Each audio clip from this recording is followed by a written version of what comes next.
तारिक फतेह जी, हिंदुस्तान में जो कुछ चलता आप देख रहे हैं इतने दिनों से, नूपुर शर्मा ने एक बात की, उन पर एक्शन हुआ, लेकिन अब सर कलम, उंगली कलम, और अब तो जिस तरह की अमर्यादित चीजें उन्हें लिखी जा रही हैं ऑनलाइन, उन्हें हालांकि प्रोटेक्शन दिया गया है, लेकिन मामला थमता हुआ दिख नहीं रहा है इस समय।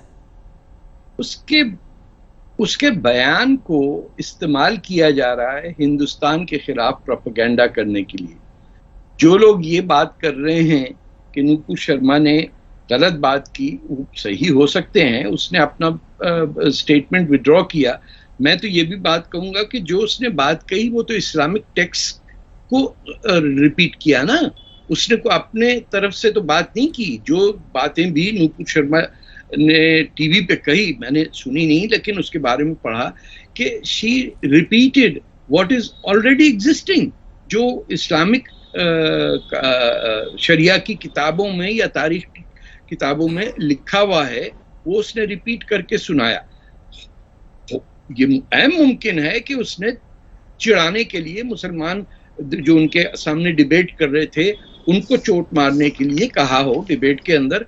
और मैं इस बात पे हैरान हूं कि अगर फ्रीडम ऑफ स्पीच में और फ्रीडम ऑफ एक्सप्रेशन के अंदर ये डिबेट भी मुमकिन नहीं है हिंदुस्तान में, या वीटो है किसी एक कम्युनिटी का कि अगर किसी ने कोई बात अपनी एक्सप्रेस की अबाउट इस्लाम तो उसको सजाए मौत होनी चाहिए क्या?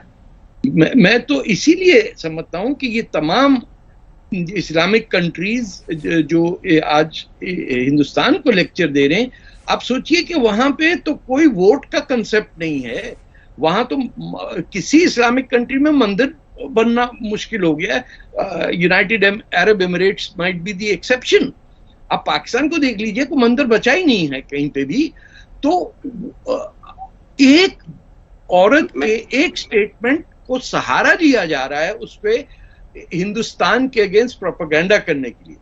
वो लोग जो ये कह रहे हैं कि नहीं हम कानून की बात कर रहे हैं, असल में झूठ बोलने में दिक्कत ये है कि वो नजर आ जाता है सारी दुनिया को।